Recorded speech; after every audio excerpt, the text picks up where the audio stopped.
This is truly the bellwether for climate change on the West Coast. And this is a wake-up call for all of us that we have got to do everything in our power to tackle climate change.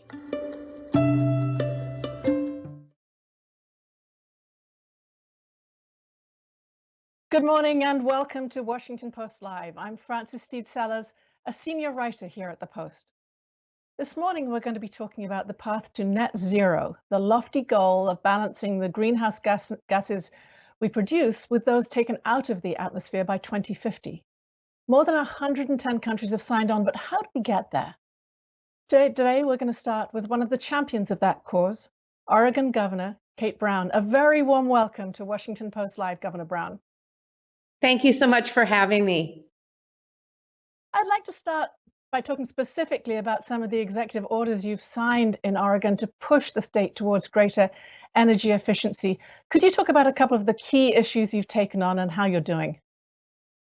Well, we've had a great partnership with the legislature, so we've been able to move forward both in terms of legislation and in terms of executive action. The executive order that I signed capped carbon emissions and will move us toward net zero. We've also had a great partnership with our legislature, but here's the harsh reality. The transportation sector is the largest single source of greenhouse gas emissions in Oregon, and I'm assuming across the United States. And pollutants from diesel and gasoline engines pose immediate public health risks for our most vulnerable communities. Our Black, our Indigenous, our Latino, Latina, Latinx, Asian, Pacific Islander, tribal, and communities of color, and our rural communities. So we have to do everything we can to tackle climate change. We had, as you saw from the clip, a horrific wildfire season last year. We had the worst wildfire season that we've ever had. We lost over 4,000 homes during the wildfires. And this year, unfortunately, we are facing one of the worst droughts that we have had, with huge impacts on agriculture and on our tribes in Southern Oregon.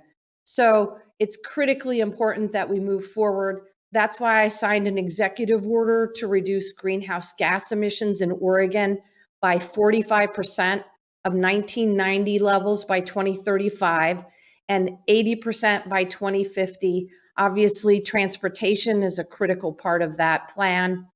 And then most recently passed legislation that my administration sponsored to expand access to electric vehicles and charging infrastructure, particularly for families that are low income, our communities of color, and our rural communities. So all of these actions are critically important. So we'll talk in a little bit about the timber industry and that role that it plays as well in climate change. But first, I'd like to ask you about incentives you're putting behind electric vehicles, because clearly if transportation is playing such a significant role, they're an important move for you. So the legislation I most recently signed, House Bill 2165, it's a rebate program. And we strengthened our current rebate program to better serve our BIPOC, rural, and low-income communities. And we also created an investment fund through Oregon's electric utilities and EV infrastructure, with half of the investment targeted to our historically underserved communities, our BIPOC, rural, and low-income communities.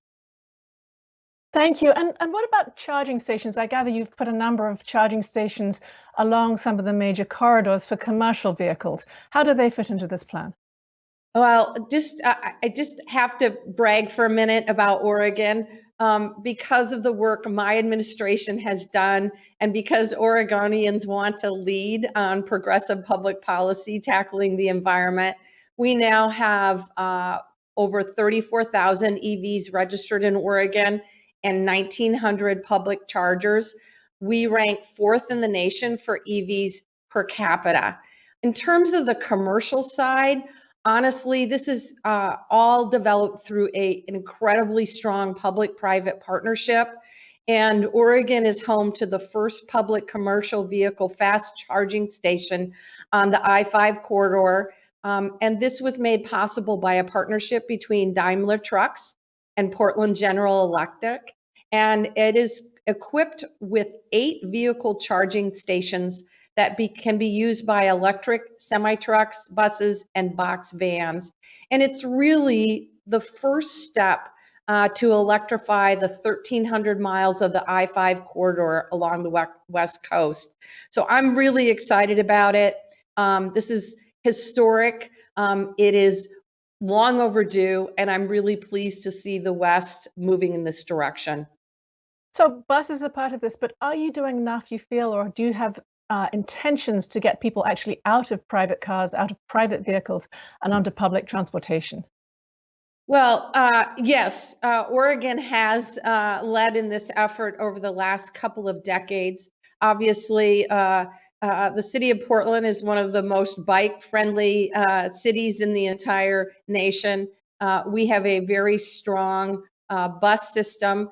And in addition to that, with the leadership of our folks in the Portland area, we have a wonderful light rail system that serves the metro area. And so we have a number of tools, but we're going to need all of these tools, including creating what I call healthy, sustainable communities to encourage folks to walk, to bicycle, to get on their scooters and out of their cars. Thank you. So let's get to this tricky issue of the timber industry. Some environmentalists have been critical of your executive order, particularly the one this past year, saying it didn't go far enough to take on the timber industry, which is also a huge source of emissions. Why didn't you? What are you facing here? So we have a tension. It's always a balance here in terms of our natural resources industry. But I have to say, right now, one of our other major challenges is making sure that we have adequate housing. I mentioned at the outset that we've lost over 4,000 homes during the wildfires of last year, and we were already struggling with inadequate supply. As a result of the 08-12 recession, we were down roughly 150,000 houses. So obviously our natural resource industry, our timber, plays a critically important part of that. And we're looking right now at how we can partner to create a better supply and get more houses built, essentially helping Oregon build its own. So that's absolutely instrumental. We also have a really strong partnership with the timber industry around our cross-laminated timber products, mass timber. These products are wonderful. It's a great way to create jobs in our rural timber-dependent communities and build houses or commercial facilities that are greener, frankly, and of course, more earthquake resilient. Both two goals that we need to focus on here on the West Coast. I have a couple of quick follow-ups on this. Isn't there a way to push forward on a compromise, and potentially the kind of compromise with industry that could be replicated in other states where coal or fracking are the major industries, and governors are working hard to protect the interests of people in those jobs? Well, I think we can create some win-wins here through a different, a number of layers, including carbon credits and carbon offsets. And I do think our work around mass timber is leading the way. We want to continue to make sure that we are creating healthier landscapes, and that's going to require investments in both people and in equipment to make sure that we are thinning and harvesting and doing prescriptive burning so that our forest lands don't burn up. And honestly, I will just say that last year I brokered what I think is a historic agreement between our timber industry and our environmental community that will move towards a science-based approach for timber management. So we're leading the way here. There's always more work to be done, but I think it's critically important that we move forward in a collective and collaborative way. Thank you. And you are the chair of the Western Governors Association. You've talked about the wildfires, but talk a little bit more about the specific challenges for the Pacific Northwest and California as we try to carve this path to net zero. So let me talk for a minute about the challenges facing the West in terms of healthy landscapes, and then I'll move to my work as chair of the Western Governors Association. In the West, particularly the West Coast, we have millions of acres that over the decades have been mismanaged. And I think it's critically important that we create stronger public-private partnerships to develop healthier landscapes. And this involves resources and partnerships. And we've already started some of that in working with both the BLM and the U.S. Forest Service. The director, Vicki Christensen, the chief, has just done an extraordinary job in creating good neighbor agreements that require a little skin in the game from the states and a little skin in the game from the feds that allows us to hire folks to thin, to remove biomass from forest fuels, forest fire, the forest lands, and to frankly create healthier landscapes. And I know that Governor Newsom in California is focused on this, and Governor Inslee in Washington is as well. And it involves both federal lands, it involves state lands, and private lands as well. So we see this as a win-win-win in Oregon because it creates jobs, it creates healthier landscape, provides product for our timber mills, and hopefully will reduce fires in the future. In terms of my work as chair of the Western Governors Association, which I think I am only chair for a few more days now, my initiative was to create the electric vehicles roadmap to literally partner around creating a West Coast electric highway and electrify the West. So that means working with governors of both red states and blue states to partner about how we create EV infrastructure so that someone can drive from Colorado to Nevada to Idaho and be able to do so in a electric vehicle. And that means making sure that we have the charging stations available. This is going to require public-private partnerships. And my initiative is working to build on the collaboratives that have already established and to expand those. Governor, you've been a huge supporter of President Biden's climate initiatives. His proposed 22 budget, I think, puts $36 billion into that. That's a $14 billion increase from before. Is there any limit to the amount of taxpayer money we should be pushing into these transformative changes? Well, I look back at what happened under the Eisenhower administration in terms of highways and what happened under President Roosevelt and how we literally electrified this country. I am really excited about the Biden-Harris American Jobs Plan because these are investments that we need to truly move our country forward.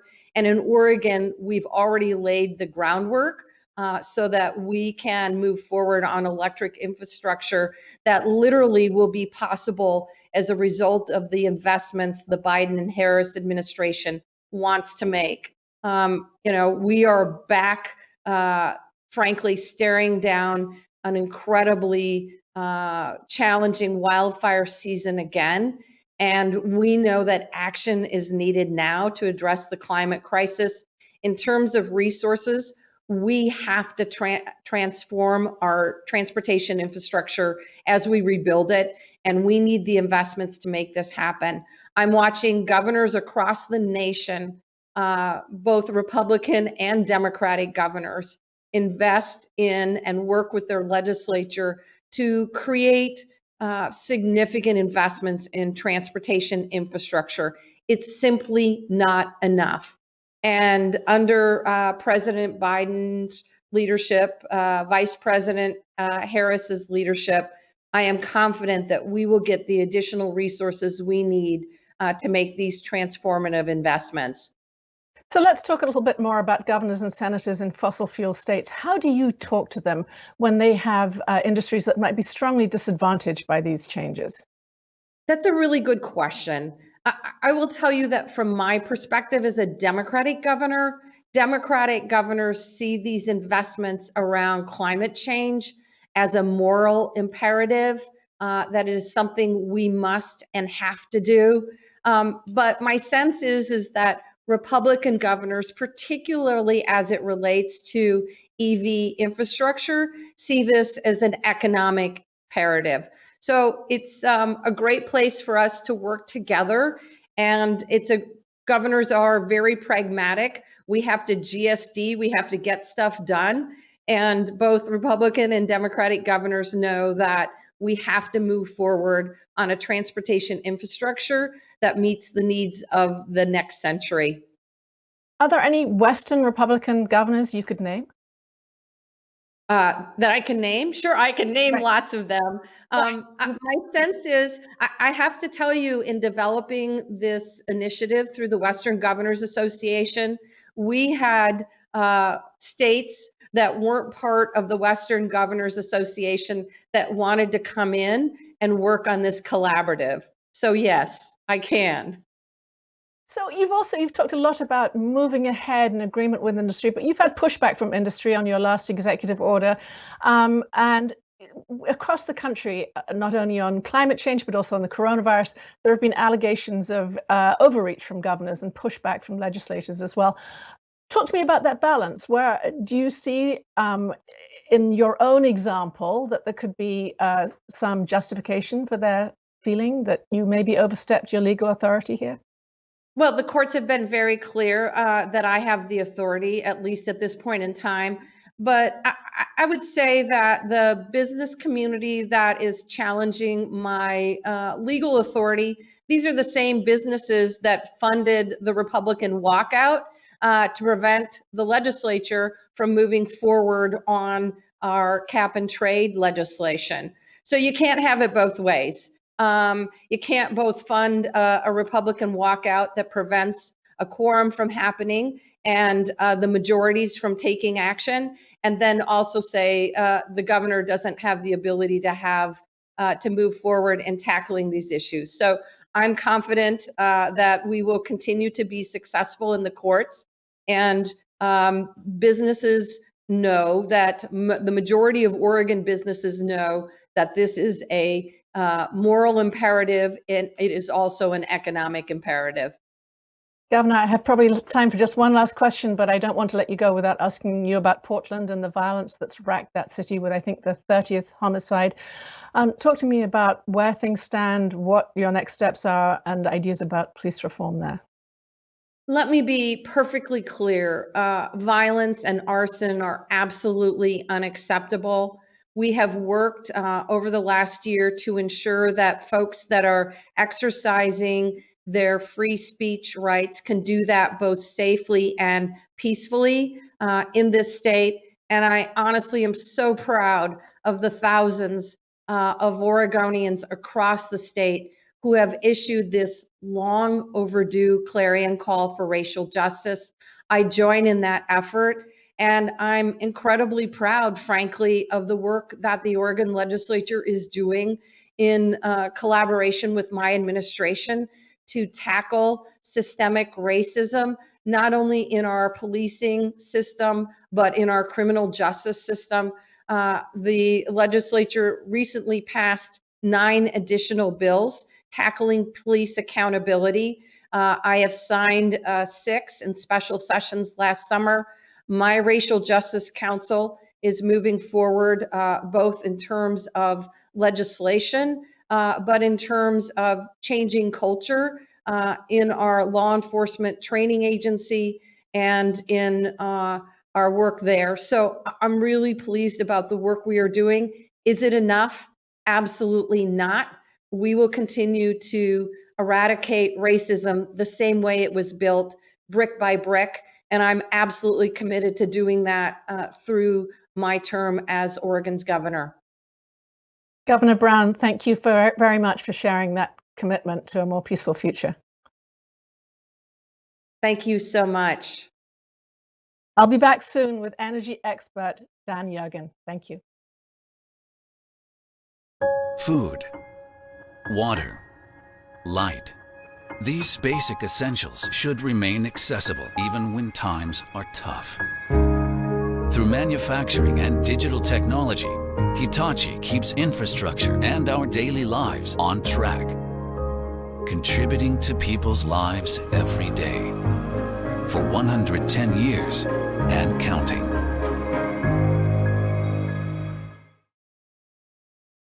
Hello, my name is Hisham Abdesamad. I'm the CEO and chairman of Hitachi America Limited, and I am very pleased to be joined today by Hitachi's newly appointed Chief Environmental Officer, Alistair Dormer. Hi, Ali, how are you? Hi, Hisham, I'm great. Good to see you. Good to see you as well. So great pleasure to discuss a little bit of an environment with you on climate change and what's happening around the world and what is Hitachi doing. So I guess the leading question would be, we saw Earth Day, we saw a lot of about 40 global leaders got together and virtually sort of renewed their commitment towards climate change and carbon emission reduction and obviously investments. But we do tend to think that they focus a lot on the targets, but not necessarily how you get there. And there's not a whole lot of conversation around technologies and innovation that's needed to help make that a reality. So if you can just talk a little bit about what are some of the key technologies that you feel are essential to realize these climate change commitments that we're all committed to? Okay, I mean, that's a really good question. As you know, we have the infrastructure, but what we need to do is make that infrastructure smart. So digital technologies like blockchain, like big data, like AI is very, very important to be deployed so that we've got green infrastructure times digital to give us the infrastructure we need for the future. That's great. And then if we think about some of the infrastructure gaps that we know about. So when you talk about mobility and energy, they're by far the highest emitters in terms of carbon and sort of the biggest contributors to that. And we all know that those are probably the hardest ones to tackle because it does take a technology or infrastructure overhaul, not just an upgrade.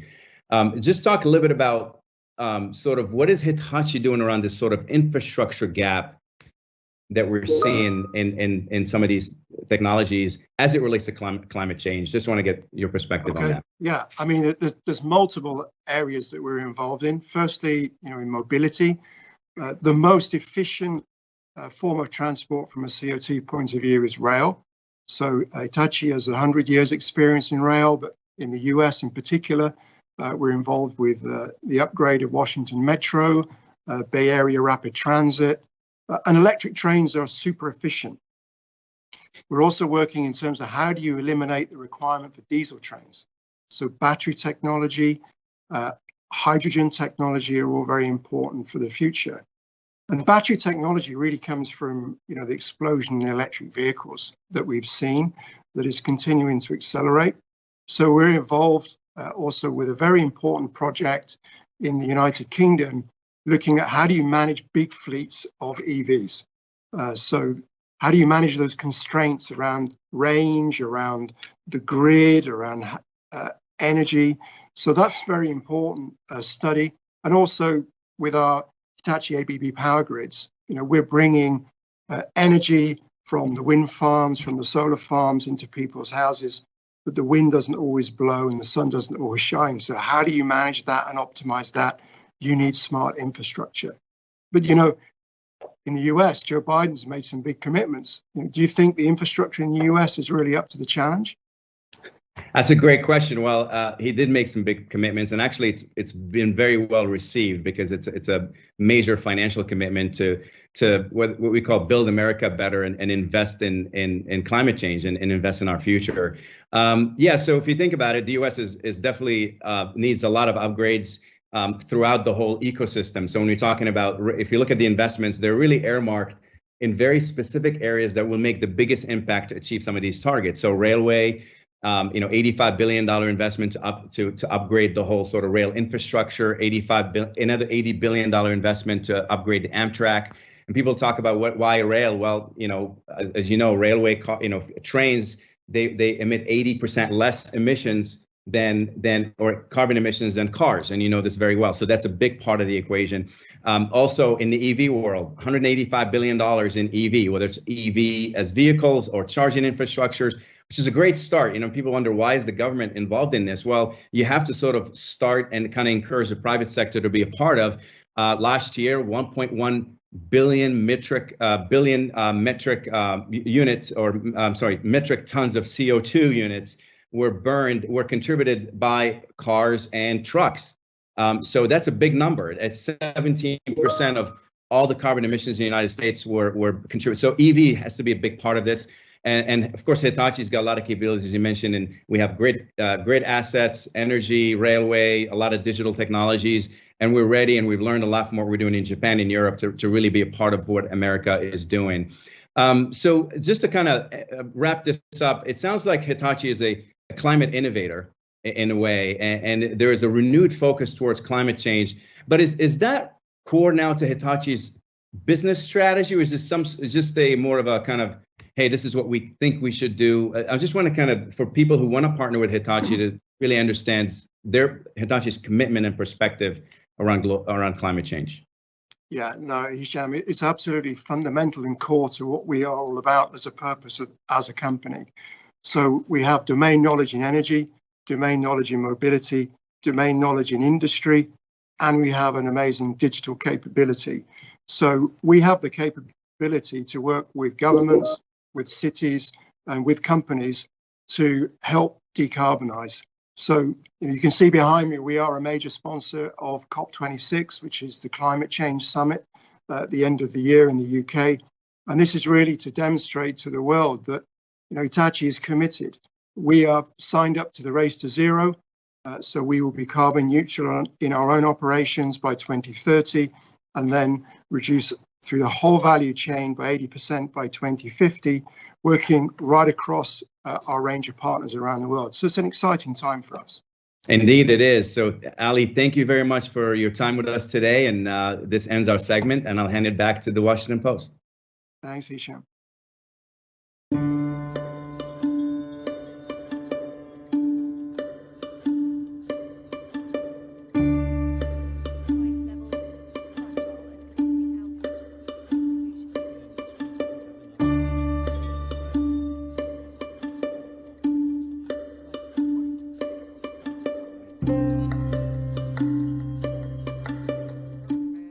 Energy transition is happening, but I think it's, 2050 is actually, from an energy point of view, it's not very far away.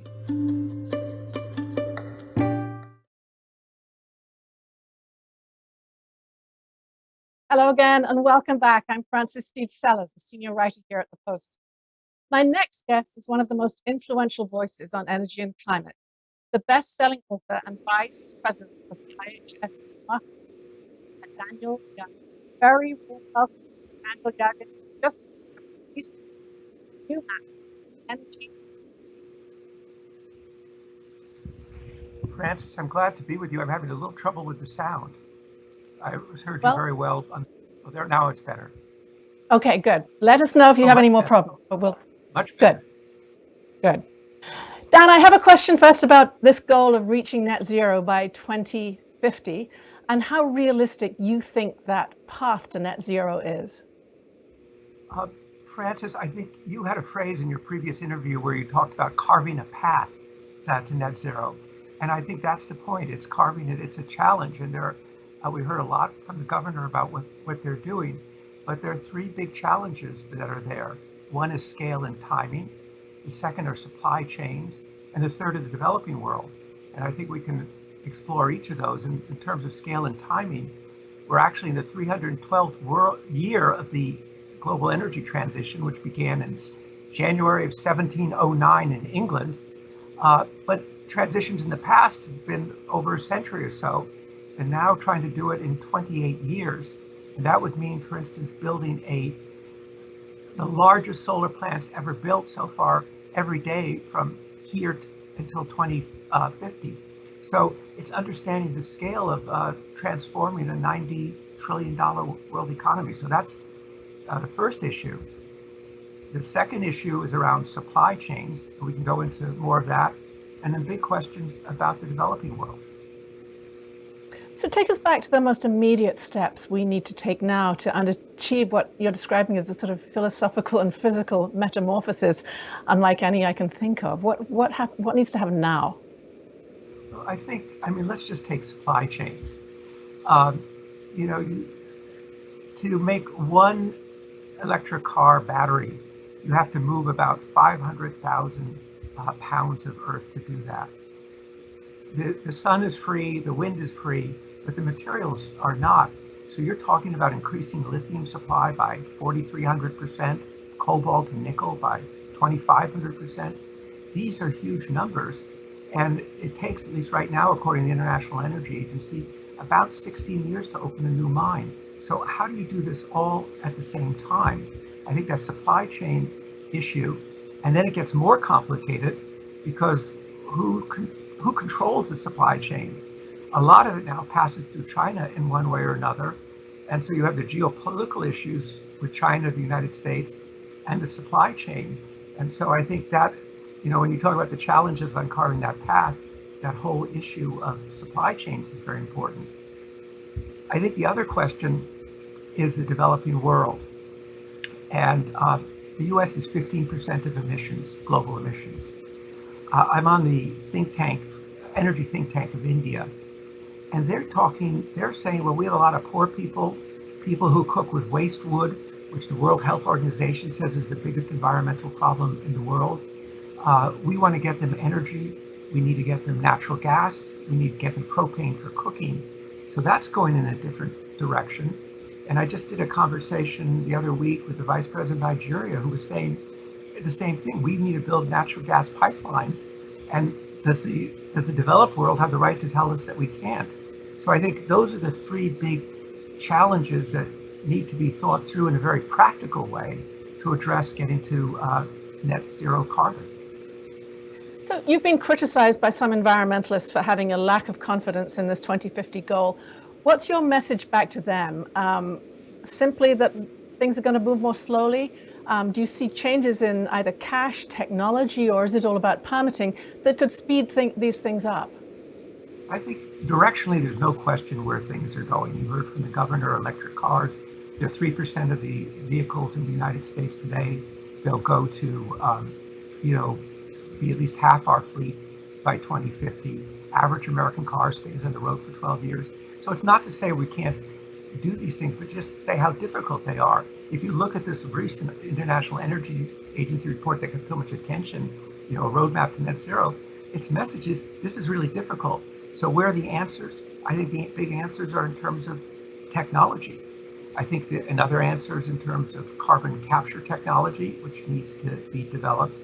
Also, there's a lot of excitement now about hydrogen replacing natural gas, but it takes 7 or 8 years. So I think it's lead times are the thing that just you need to be realistic about it.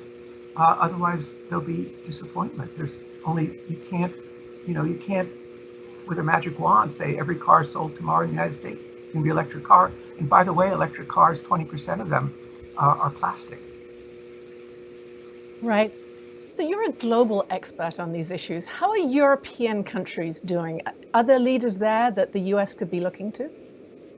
I think if we look at the Biden program, it's very similar to what the EU is doing. The EU has a thing called the taxonomy. It has very, things and trying to carry it further. President Macron has talked about limiting meat consumption. The German Greens have talked about having a meatless day, banning short-term flights, controlling how people invest money. So I think the Europeans are really at the forefront of this and defining the agenda. And I think if you look at the Biden program, it's very much in line with that. And obviously there's a strong dialogue going on and such a focus on Glasgow, which will be the next conference, COP26, to come out with more than the word. So a lot of action there. And so you'd say at one end of the spectrum, Europe is the farthest advanced in terms of its policies and what it's trying to do. So you mentioned earlier. I've lost you on your sound again. Can you speak up?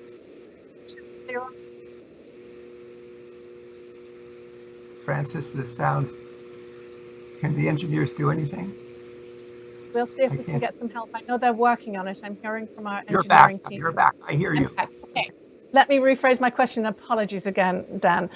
You talked earlier on about the developing world, and I want to ask specifically about countries like India and Nigeria, and a little bit more detail as they push to bring their people out of poverty. And is there any way for them to achieve both goals of greater energy efficiency and advancing the needs of people who are living in a far more troubled circumstances than those of us in wealthy countries? I think that's, that's very much on the agenda. If you look at India's program, they have very aggressive targets for wind, for solar. They really want to push them. Obviously, then they get into issues of land and being able to do it. But they are largely, in terms of electricity, largely a coal country. And so I think it's just tougher for them. I've heard Indian government officials say we're not talking about an energy transition, we're talking about energy transitions, plural. That in other words, getting people off of those waste products, getting them commercial energy, while at the same time seeking to meet climate goals. And I think for them, their energy consumption, their CO2 greenhouse gas emissions are per person are a tiny fraction of ours. And so I think for leaders there, it's actually more challenging because they have a double mandate, which is to lift people, hundreds of millions of people out of poverty at the same time. So I sense, and when I was doing this dialogue with the vice president of Nigeria, it sounded like almost hearing a new north-south division because their world is just that much more complicated in terms of what they have to deliver. Well, let me ask you a little bit. As industrial countries, the United States, Western Europe, you have a lot of flexibility and a lot of money that can be spent. And we heard from the governor the kind of initiatives that you can do. But in India, where you don't have reliable electric power, how fast can you push people to electric vehicles? Let me ask you a couple of questions. I hope you can hear me about China. China has pledged to reach these goals, the net zero goals, by 2060. First, do you think that's a realistic goal in China's terms, that China will move in that direction at that speed? And secondly, is China a friend or foe to the United States in these broader net zero goals? Well, these are two different questions. Yes. I think they bought themselves an extra 10 years. And there's no question that the word has come down to do this. China has half of the world's solar, half of the world's wind, 45% of the electric cars in China, in the world are in China. So I think they're determined to do that.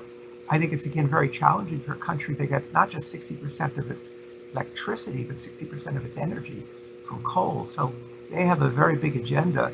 But of course, but they have the resources. They're a much richer country than India to push there. So I think on that first one, I think they'll push in that direction. I think they see electric cars as a very important commercial opportunity because they were late to the game with internal combustion engines, so not really competitive in the world market. I think they believe that they have their test market of China, that they can be competitive with electric cars in the global market. And I think that's part of their strategy. And they have made a strong effort to position themselves in what they call new energies, dominating position in lithium, a dominating position in cobalt. So, I think, but it's a big country and they have a lot to do, but there is a determination to get things done. I think on climate is one of the few areas where the U.S. and China kind of coalesced. It was last year that President Xi Jinping made a speech at the UN where he talked about 2060 net zero carbon target, and China wants to be seen as a leader in globalization. But you look at all the other areas between the U.S. and China, and the trends are much more worrying. It's much more competitive. You look at trade, you look at technology, you look at geographic issues. There's, the nature of the U.S. relationship with China has changed dramatically in the last 6 years, from the end of the Obama administration to the beginning of the Biden administration. It's like 180 degrees different playbook. And I think that means that kind of one of the few areas where they can come together is on climate.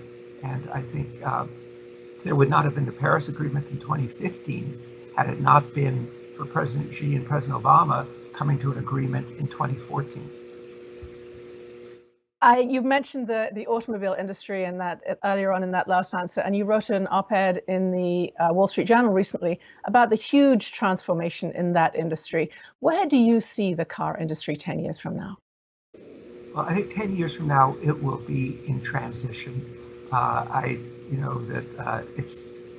It's one of the few industries whose business model did not change for over a century. It's changing now, and I called it, and I just describe it at length in the new map, is auto tech. And it's three things coming together: electric vehicles, which there's a big push on. Secondly is ride hailing. And thirdly is self-driving cars, autonomous vehicles. And you put all those together, we might have, not in 10 years, but in 20 years, a very different picture of road transportation. It is interesting on cars that we just heard from the governor about electric vehicles. Transportation is a big source in the U.S. of emissions. In the world, people will be surprised, cars only produce about 6% of global GHG, CO2 emissions, because the car population is so much smaller in other countries. But it is an industry, GM has said by 2035, their aspiration is no gasoline cars. Volvo leapfrogged and said we'll do it in 2030. And I think between seeing the market, seeing where government policy is, seeing where the economics are, technology, automakers are moving in that direction. But then that gets you back again to looking at the supply chains. We see the problems with supply chains today. I'm sure people watching this, many of them are having trouble getting things. They're taking much longer than normal. And so there is a big supply chain here if everybody wants to go to electric cars at the same time. Dan, we've had a number of viewers who've written in with questions, and I'd like to ask one, which comes from Jonathan Grainoff in New York. And he writes in, what is the cost of not going to net zero? That's a very good question. I don't know how you would measure it. I think the question is, how do you get there? Is carbon capture part of it? It's hard to see how you do this without carbon capture, without technological innovation. And I would say that the one thing that I really emphasize, if you say what really needs focus that will really make a difference, I think it's it's the R&D and then translating R&D into technology. As to what the specific cost is, that's I think a philosophical question. I think the direction is clear, but it's what do you have to do to get there, and what are the challenges, and being realistic about it. That brings us pretty much full circle to those challenges and being realistic about them as we go ahead. I do have one very quick last question. It's a big one, but I hope you can answer it quickly. The coronavirus has been an enormous disruptor. At the end of your book, you ask about whether it will increase or decrease energy use. Are you optimistic that this has created a transformative moment or not? I'm sorry, a big question to answer. Well, big question. I think you can see that the world is returning to normal, and oil demand, if you look at that, is back to where it was in 2019 beforehand. I think the big changes will be this electronic communication. what happens to travel, what happens to how people do business and things like that. I think people will live in a more dispersed way, so we'll be more dependent upon electricity in ways that we hadn't expected. But right now, what we're seeing coming out of it is, is the world, the U.S. is probably going to grow around 7% this year, so a real rebound in the economy. But I think COVID-19 has shown how important technology is, because the vaccines were decades to develop the technology, and then when we needed them, we had them, and they could be applied in record time. And so you have to start on the technology and focus on that sooner, not later. Well, Daniel, Yergin, thank you so much. Thank you for sticking with us through those little hitches with the sound. And thank you for your optimism about technology. Thank you. Thank you also to our viewers for joining us. We have a great set of programs coming up tomorrow, starting at 9 a.m. with Jonathan Capehart, who'll be here with First Look, followed at 10:30 by my colleague Jackie Alamany, who will be interviewing the bipartisan co-chairs of the Problem Solvers Caucus. That's Brian Fitzpatrick and Josh Gottheimers. So join us tomorrow, and you can always find more details at WashingtonPostLive.com. I'm Frances Steed Sellers, and thank you.